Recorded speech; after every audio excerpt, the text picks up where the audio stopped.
प्यारे बच्चों, नमस्कार। आप सभी का स्वागत है।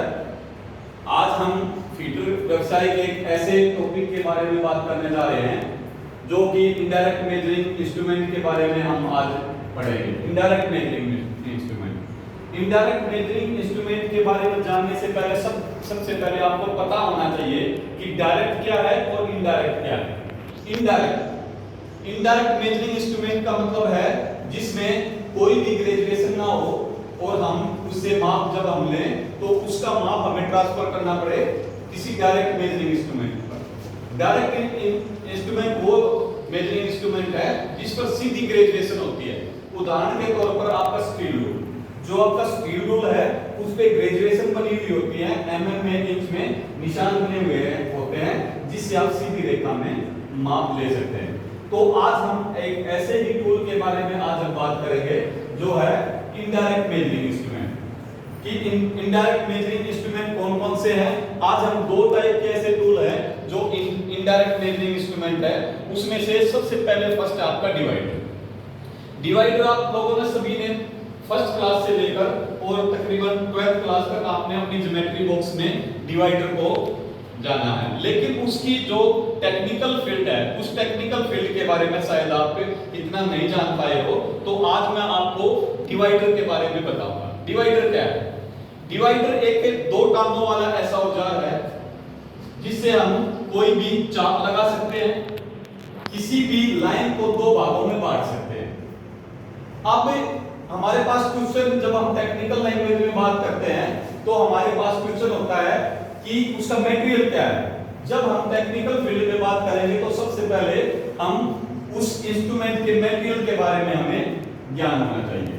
तो बेटा मटेरियल हमारे जैसे माइल्ड स्टील, एमएस बोले तो माइल्ड स्टील की जो क्या होती है, उसकी प्रॉपर्टी ये है कि माइल्ड स्टील पे अगर हम चोट लगाएंगे तो वो फैल जाएगा, ब्लैक दिखाई देता है, और उसकी जो बनावट होती है वो रेशेदार होती है। अगर हम गर्म करके चोट लगाएंगे उस पे तो माइल्ड स्टील की प्रॉपर्टी होती है कि वो फैल जाता है। दूसरा होता है हमारे पास सीआई बोले तो कार्बन स्टील। कार्बन की क्या होती है बेटा? Cast iron. सीआई बोले तो कास्ट आयरन की प्रॉपर्टी क्या होती है कि जो कास्ट आयरन की जो बनावट होती है वो ग्रेनुलर होती है, दानेदार होती है। अगर कास्ट आयरन को हम ब्रेक करेंगे, तोड़ेंगे तो वो टूट जाता है। जैसे इसको हम देगचून, अगर देगचून के बारे में आप लोगों ने सभी आप घर में यूज भी करते हो, जैसे चारा काटने की मशीन है उसमें जो पुली होती है वो देगचून की बनी हुई होती है। तो जब हम डिवाइडर के मटेरियल की बात करेंगे तो डिवाइडर का मटेरियल है माइल्ड स्टील। माइल्ड स्टील की आपको पता लग गया? सभी को पता लग गया? अब यस या नो में बताओ, सभी को पता लग गया? मटेरियल है इसका माइल्ड स्टील। अब हम बात करते हैं इसकी कंस्ट्रक्शन की, इसकी बनावट की, इसकी पहचान की। तो इसमें दो टांगे होती हैं और एक टांगे जो ऊपर होती है वो रिविट के द्वारा जुड़ी हुई होती है। रिविट के माध्यम से हम इसको जोड़ देते हैं और जो दोनों इसके ये पॉइंट है, ये पॉइंट जो होते हैं ये इसके नुकीले होते हैं। अब इसका ये वर्किंग कैसे करता है? वर्किंग ऐसे करता है, हम एक पॉइंट पे इसको रखेंगे, दूसरी लाइन को खोलेंगे और आर्क लगाएंगे, ऐसे लगाएंगे, ऐसे फिर इधर लगाएंगे। किसी भी लाइन को या पार्ट को दो भागों में हम इसके द्वारा हम डिवाइड कर सकते हैं। जैसे नाम से विदित है डिवाइडर का मतलब होता है बांटने वाला, दो भागों में बांटने वाला। अब अगर हम टाइप्स की बात करते हैं कि डिवाइडर कितने टाइप्स का है, डिवाइडर दो टाइप्स का होता है, एक फ्रम ज्वाइंट और एक स्प्रिंग ज्वाइंट। अब आपको ये ज्ञात होना चाहिए कि फ्रम ज्वाइंट किसे बोलते हैं। फ्रम ज्वाइंट बोलते हैं कि दो कोई लेग है और वो एक रिविट के माध्यम से वो जुड़ी हुई है, उसको बोलते हैं फ्रम ज्वाइंट, जिससे हम हल्के हाथ के प्रेशर से उसको खोल लेते हैं और हल्के हाथ के प्रेशर से हम उसको बंद कर लेते हैं। ये होता है फ्रम ज्वाइंट। एक दूसरे टाइप का होता है स्प्रिंग ज्वाइंट। स्प्रिंग ज्वाइंट में क्या होता है, यहाँ पे स्प्रिंग लगा हुआ होता है और यहाँ पे एक नट लगा हुआ होता है। तो इस नट के माध्यम से हम इसको खोल लेते हैं और जब हमें बंद करना होता है तो उस नट को टाइट करके हम इसको बंद कर लेते हैं। अब हम इसके अगर यूज की बात करें, साथ ही साथ मैंने आपको इसका यूज के बारे में भी बता दिया है कि कि यूज क्या है इसका, to divide and mark arc, किसी भी लाइन को दो भागों में बांटने के लिए और कोई भी आर्क जिसको बोलते हैं चाप, कोई भी चाप लगाने के लिए, और किसी भी गोल चौक का सेंटर ज्ञात करने के लिए। अब गोल चौक का सेंटर कैसे ज्ञात करेंगे, जैसे ये पॉइंट लिया हमने, यहाँ पे हमने इसको ऐसे ऐसे मार्क करेंगे तो ये गोल चौक का हमारे पास सेंटर आ जाएगा। तो डिवाइडर के बारे में ये हम पढ़ चुके हैं। ये क्या है, इनडायरेक्ट मेजरिंग इंस्ट्रूमेंट है। इस पे कोई भी ग्रेजुएशन नहीं होती। अगर हमें किसी चीज का साइज चेक करना है तो हम डिवाइडर के माध्यम से, जो कि एक इनडायरेक्ट मेजरिंग इंस्ट्रूमेंट है, हम साइज भी ले सकते हैं। जैसे कि हम एक लेग्स को किसी भी यहाँ पे रखेंगे और वो लेग्स हमने यहाँ पे रखी और उस लेग्स को हमने इतना खोला, यहाँ तक लिया। अब ये हमारा डिवाइडर इतना खुला हुआ है। अब हमें इसका पता नहीं कि साइज ये कितना खुला हुआ है, तो ये जितना खुला हुआ है इसका साइज जो हम ट्रांसफर करेंगे वो करेंगे हम स्टील रूल पे।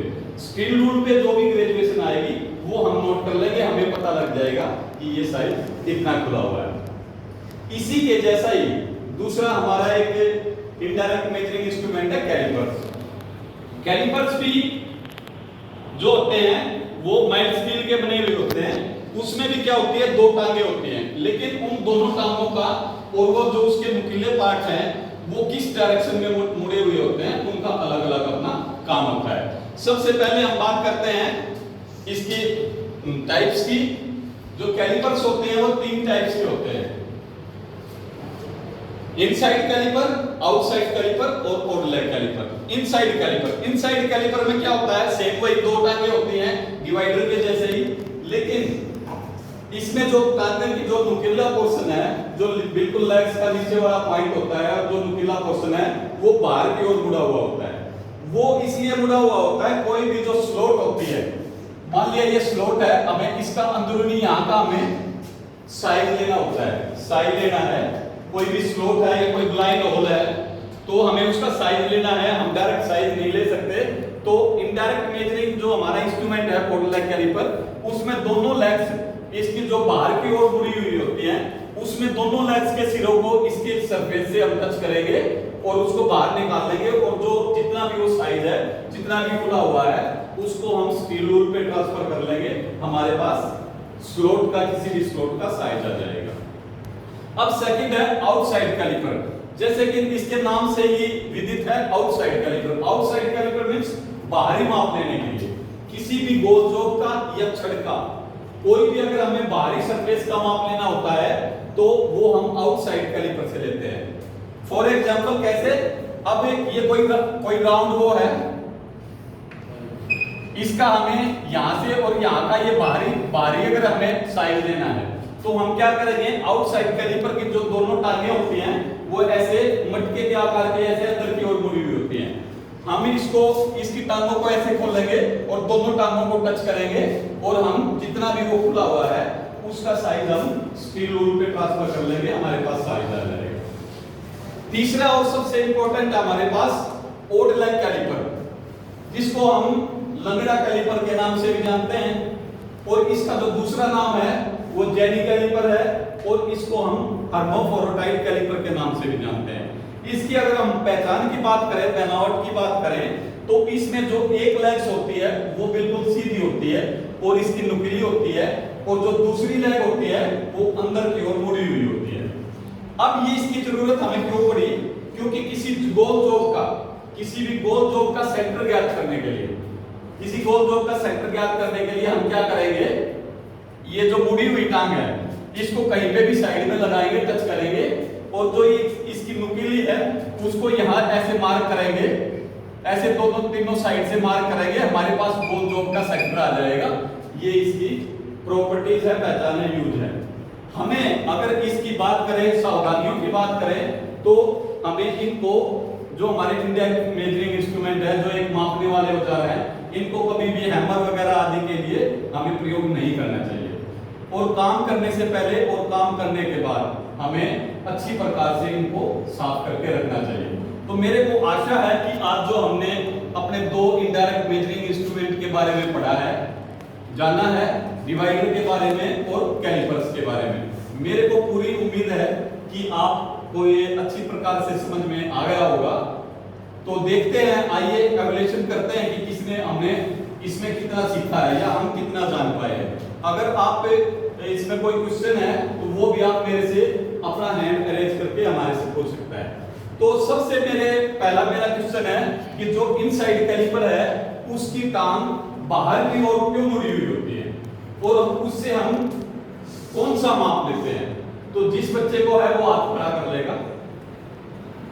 शाबाश, बताओ बेटा। ये इनसाइड मेजरमेंट के लिए होता है, इसलिए हम सर जैसे कि मान लीजिए कोई बॉटम में है उसका हम सर जो इनसाइड कैलिपर होता है सर उसको हम अंदर रख के थोड़ा मतलब उसको एक्सपेंड करके सर साइज लेकर सर उसको बाहर निकालेंगे और हम उसको मेजरमेंट मिल जाएगा और फिर सर हम उसको जो स्टील की जो सामान ब्रेक सामान जो होती है उस पर सर हम उसका साइज लेंगे। बहुत अच्छे, शाबाश बेटा, क्लैपिंग करो। बहुत अच्छा बताया है छात्र ने कि जो इनसाइड अब जो हमारा वो होता है उसकी टांग बाहर की ओर मुड़ी हुई होती है और जो भी हमें अंदरूनी स्लोट वगैरह का माप लेना होता है दोनों लेग्स को हम टच करके उसका माप ले सकते हैं। अब मेरा अगला क्वेश्चन है कि जो डिवाइडर होता है वो कितने टाइप का होता है। हाथ खड़ा करें सभी बच्चे अपना। जो भी डिवाइडर जो होता है कितने टाइप का। शाबाश, फिर बताएगा ये बच्चा हमारा। सर एक होता है फर्म जॉइंट और एक होता है sir spring joint. Firm joint में क्या होता है सर जो हमारी जो डिवाइडर सर जो दोनों टांगे होती है सर वो ऊपर एक स्ट्रिंग के माध्यम से जुड़ी होती है और जो स्प्रिंग वाला होता है सर उसमें उन दोनों टांगों के बीच में सर स्प्रिंग होता है, उसमें नट होता है, उस नट के माध्यम से हम उसको चौड़ा कर सकते हैं और ढीला कर सकते हैं। शाबाश, एक बार फिर क्लैपिंग करें। मेरा लास्ट और नेक्स्ट क्वेश्चन है कि जो इनडायरेक्ट मेजरिंग इंस्ट्रूमेंट है उसको इनडायरेक्ट क्यों बोला गया है। ये अभी जो हमने पढ़े हैं इनको इनडायरेक्ट क्यों बोला गया है या इनडायरेक्ट क्या होता है।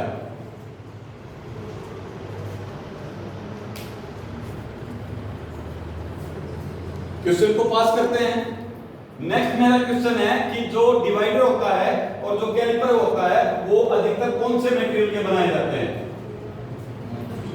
माइल्ड स्टील के। शाबाश, मेरे को पूरी उम्मीद है और आशा है कि आप लोगों को ये चैप्टर आपको समझ में आ गया होगा। तो नेक्स्ट जो हमारा लेसन होगा वो इसी टाइप का जो हमारा इनडायरेक्ट जो हमारे अगली बार हम एक इंस्ट्रूमेंट के बारे में पढ़ेंगे जिसका नाम है स्क्राइबर। स्क्राइबर की उसकी थोड़ी सी मैं आपको बेस बता देता हूं कि जैसे हम कागज पर पेंसिल से निशान लगाते हैं, जैसे पेंसिल से कागज पर कोई भी ड्राइंग बनाते हैं या निशान लगाते हैं अपनी आउटर लाइन या गाइड लाइन जिसको हम बोल सकते हैं कि हमारे को गाइड करता रहे कि ये इतने एरिया में हमें ये काम करना है, वो पेंसिल से हम निशान लगाते हैं। ऐसे ही लोहे पे अगर हमें निशान लगाने की जरूरत पड़े, अगर हम पेंसिल से निशान लगाएंगे तो वो मिट जाएगा। तो उसके लिए लोहे पे निशान लगाने के लिए हमारे पास एक इंस्ट्रूमेंट होता है स्क्राइबर। नेक्स्ट लेसन में मैं आपको स्क्राइबर के मटेरियल, उसकी टाइप, उसके यूज और उसके साथ क्या क्या हमें सावधानी रखनी होती है इसके बारे में मैं आपको पढ़ाऊंगा। Thank you.